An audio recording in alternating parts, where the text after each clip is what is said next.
You're in the Stampede, West Virginia Metro News' only show dedicated exclusively to the Thundering Herd. Here's your host, Dave Wilson.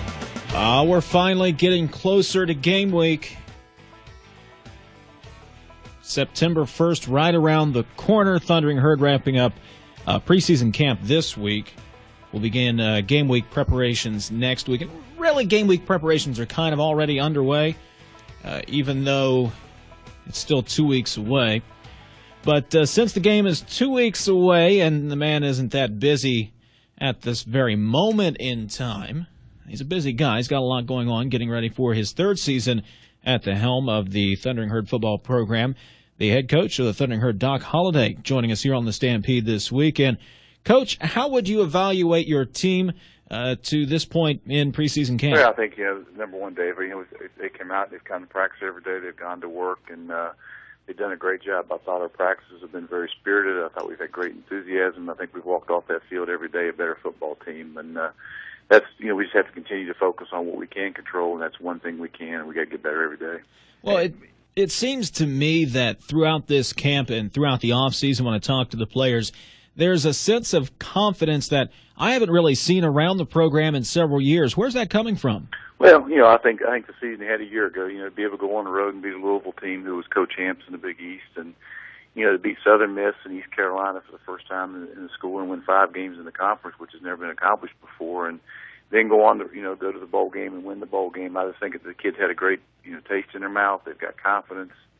And I think that carried over into our off season, and of course the spring, and now into fall camp. So, we have a confident bunch, and they should be.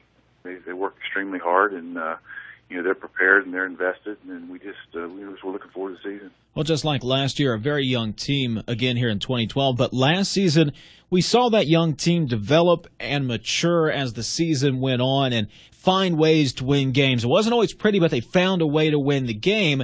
Did this team learn how to win last year? Well, I think there's no question they did. I mean, 6 of our 7 wins we had a year ago, were won at the end of the game. There were 7 points or less, and with the exception of the bowl game, but they were decided in the last 3 or 4 minutes of the football game. So that's a tribute to our strength program and what our strength coaches do. And our kids were able to finish 6 of those games a year ago the right way, and I don't think there's any question.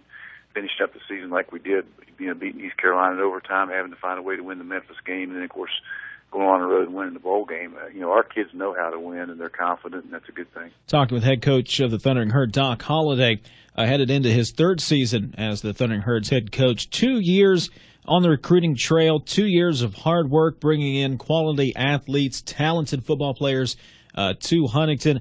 Coach, is it rewarding to see the fruition of all that hard work as these guys are starting to be impact players? Well, you've been seeing those guys the last couple of years. I mean, we're an extremely young football team. 62 of our 75 players a year ago were freshmen and sophomores, and I think at this point right now we're the second youngest team in America. We only have 8 seniors. So, the good news is we got a bunch of young players, that have experience because they've had to play, and that's a good thing. I'd rather be young and talented than old and can't play. So I feel good where we are right now with our personnel. I think we have gotten better, and we just got to continue to work hard and get better every day. Well, you have depth on this team. In your first 2 years as head coach, depth has been an issue. You've got a running back, quarterback, receiver, linebacker in the secondary. That's definitely going to have an impact on the way this team performs. Well, we're getting closer. We're still not where we need to be yet, but for the first time since I've been here, there is competition at about every position, and competition is a great thing. I mean, for example, at the running back position, if you don't have a great day in practice, you're not going extremely hard. You're going to stand over by me and watch. And, we're getting that as far as in the secondary. We're getting that at linebacker, and we're a lot closer than we have been the last 2 years. Are we there yet? No. But we are closer, and it's made us better as a football team because, like I say, our guys go out and have to compete every day in order to keep their jobs. You've been tough on the offensive line the last couple of years. Do you like those guys up front yet? Well, I've been rough on them because they haven't been very good.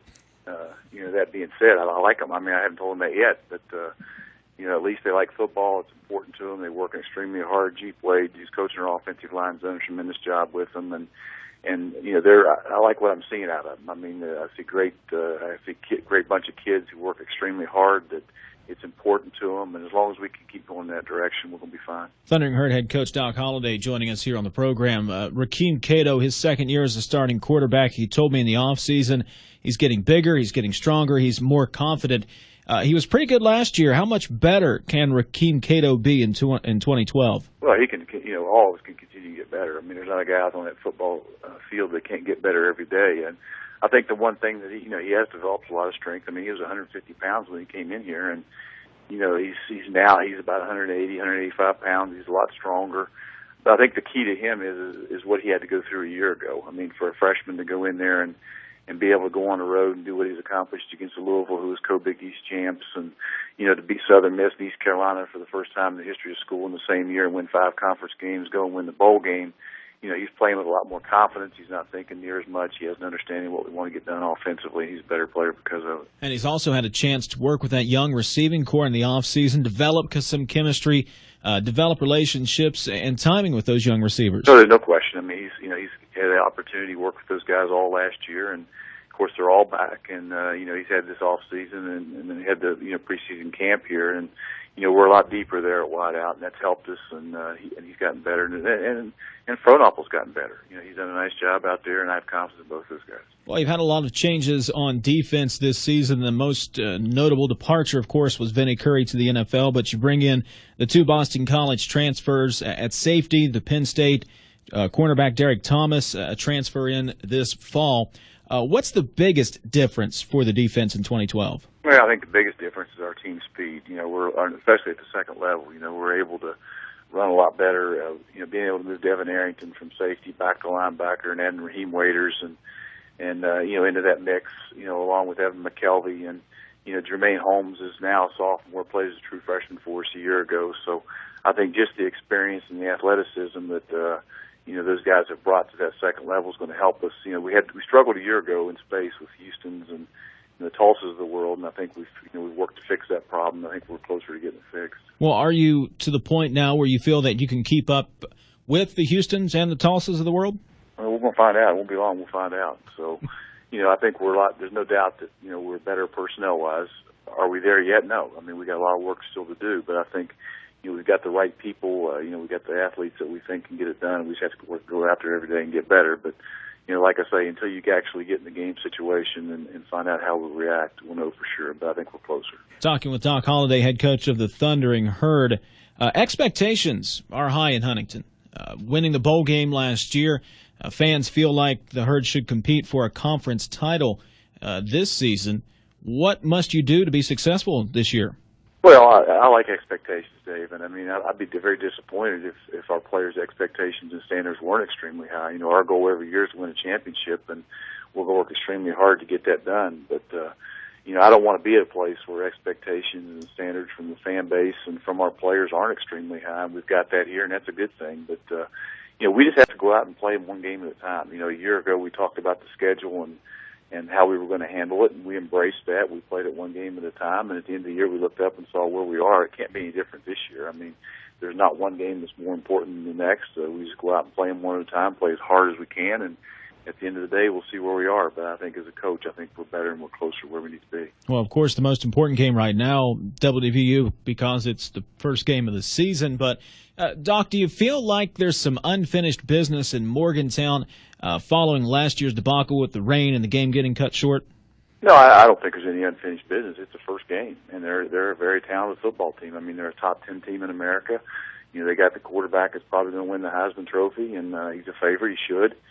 Probably the best player in the country, and he's picked to be the player of the year in the Big 12, and they're probably them in Oklahoma will win the Big 12. I mean, they got those kind of players. If it wasn't Geno, it would probably be Tavon to be the offensive player of the year. So you throw Stedman in there and the rest of the players they've got 3 or 4 probably number 1 round draft picks on that offense, and they're going to be explosive. They're going to be extremely talented, and defensively they got guys that can play. So we know it's a great challenge for us.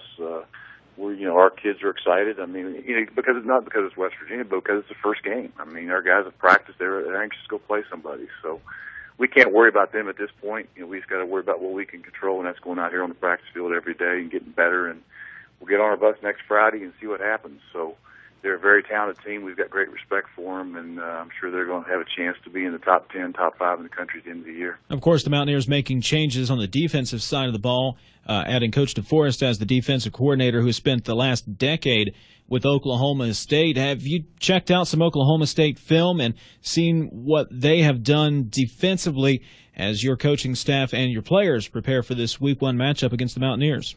Well, we've had to. I mean, when you got two guys who are different coordinators coming in there, you got to study what their past is and where they've been and what their philosophy and what they believe in. And until first games are kind of yet a little bit the unknown. When you're going against a new staff like that, but you got to be able to make adjustments, and you got to be able to game time, and you got to be able to make adjustments after that first and second series. So we'll be fine. We're just anxious to go play, and I know defensively they're going to be very talented. They got a lot of players back on defense too, and it seems like they're a lot more athletic. And so like I say, it's a great challenge for us and our coaching staff, and we're just looking. We just got to go out and do the best we can and get ready to go play. The Herd picked to finish 6-6 by many of the so-called experts. Does this team have a chip on its shoulder? Well, I don't know if there's anything to prove. I mean, I think last year's season finishing the way it did, and winning a number of games we won, and having the opportunity to go to that bowl game and win that game. I mean, our team is playing with extreme confidence. They feel good about where they are. That. But again, we just need to worry about what we can control and go out and get better every day. It doesn't, we take them one at a time. And that first one just happens to be West Virginia, so we'll go play and see what happens. He's the head coach for the Marshall Thundering Herd, Doc Holliday. Coach, thanks for joining me today. Thanks, Dave. Have a great day. Thundering Herd head coach Doc Holliday. And did you catch that, Tyler? Geno Smith for Heisman. That's Doc Holliday's pick. Geno Smith for Heisman. So Doc Holliday, obviously, with a lot of respect for the Mountaineer program, and why not? It's a Big 12 program now. So Week 1, almost right around the corner. More of the Stampede next week. And, of course, we will get you set for that big Friends of Coal Bowl matchup. The last one ever, probably. Maybe. We'll see. For my producer, Tyler Mertens, I'm Dave Wilson. Thanks for watching. Remember, check out all the Marshall news at the website, wvmetronews.com. Follow me on Twitter, wvmetro_DWilson. And email me. Those are always fun to read, dwilson@wvradio.com. Thanks for watching. See you next week.